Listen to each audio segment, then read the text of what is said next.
네, 일본 정부가 후쿠시마 원전에서 발생한 오염수를 결국 바다에 버리겠다고 발표했습니다.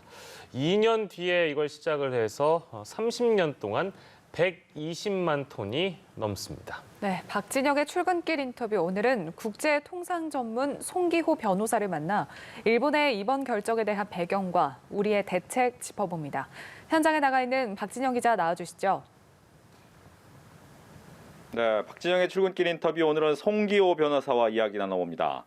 안녕하십니까? 네, 안녕하세요. 네, 이 일본이 후쿠시마 원전 오염수를 바다에 방류하겠다라고 결정을 했는데 그 가장 큰 배경은 어디에 있었을까요?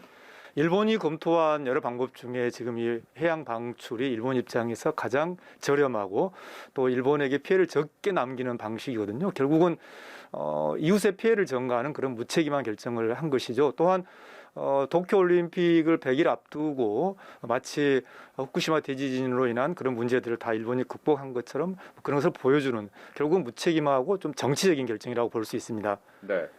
자국 내 지역 주민뿐만 아니라 국제사회에서 반발이 심한데도 불구하고 이런 결정을 내렸기 때문에 국제재판소에 제소해야 되는 것 아니냐라는 얘기가 나옵니다. 이 부분은 가능한 얘기입니까? 네, 그렇습니다. 국제해양법 조약에 의하면은 일본은 세 가지 기본적 의무, 그러니까 환경 보존 보호를 해야 되고, 그리고 이웃 나라에 어떤 손해를 주지 않아야 되고요. 그리고 환경 영향 평가라고 해서 자신의 행위가 해양 자원에 어떠한 위험을 줄지 그걸 평가해서 이웃 나라에게 보고를 해야 되고요. 또 당연히 그런 정보 공개 의무가 있는 것이죠.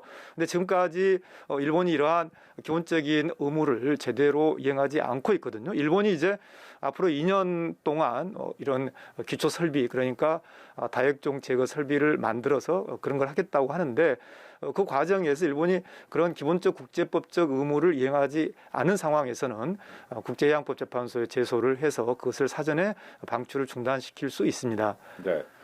조금 전에 잠깐 언급은 하셨지만 가까운 우리나라 입장에서도 일본이 어떠한 정보를 공개할 것이냐, 그 공개가 타당하느냐에 대한 관심을 좀 가져야 되는 거죠. 그렇죠. 가장 중요한 것이 일본이 자기들이 말하는 다액종 제거 설비를 통해서 안전성을 담보하겠다라고 지금 그랬던 방침만 정했는데 실제로 2019년 자료에 의하면은 일본이 이른바 이 처리수에서도 약 72%가 일본 자신이 설정한 안전 기준을 위반했거든요. 그렇다면은 과연 일본이 어떠한 설비, 어떠한 기술로 또 어떠한 객관적 평가에 의해서 안전성을 담보하겠다는 건지 그 객관적인 자료, 정보를 일본은 우리에게 제공할 국제법적 의무가 있는 것이죠. 우리가 역시 그것을 평가를 해서 이것으로는 불충분하다. 그런 경우에는 일본의 이런 조치가 국제법 위반이기 때문에 국제해양법재판소에 제소하는 것이죠. 네. 그렇다면 이제 국제해양재판소에 제소를 했을 때 승소 가능성은 어떻습니까? 지금 단계에서 승소 가능성의 문제는 결국은 앞으로 남은 2년 기간 동안 일본이 이른바 다액종 제거 설비를 통해서 자신들이 이야기하는 안전성을 담보할 수 있겠느냐, 그것이 가장 관건인 것이죠.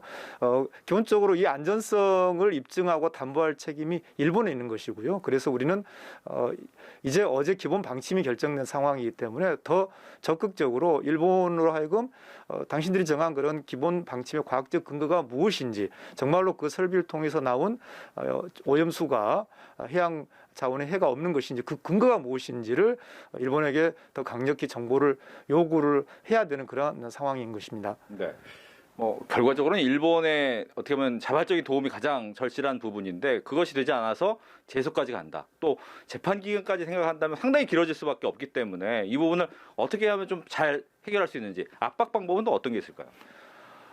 결국은 일본이 사실은 러시아가 고작 900톤의 이 저준위 폐기물을 바다에 방출하려고 했을 때 일본이 굉장히 그것을 강력하게 국제사회에 항의해서 그것을 상당 기간 저지시킨 사례가 있거든요. 결국은 이 문제는 안전성이 담보되지 않은 상황에서 무려 120만 톤이 넘는 그런 오염수가 해양 생태계에 방출된다는 것, 이 자체가 이미 국제사회의 어떤 중대한 문제를 제기하는 것이고요. 따라서 국제사회와 공조뿐만 아니라 특히 우리 수산물에 피해가 있어서는 안 되기 때문에 일본이 앞으로 2년 동안 국제법적 의무를 충분히 이행하지 않고 그 안전성이 담보되기 어렵다고 생각될 때는 우리는 일본산 수산물을 금지하겠다든지 그러한 적극적인 압박을 통해서 일본으로 하여금 국제법을 지키게 하는 그 틀로 들어오게 하는 것이 지금은 필요합니다. 네. 오늘 말씀 잘 들었습니다. 네, 감사합니다. 지금까지 박지정의 출근길 인터뷰였습니다.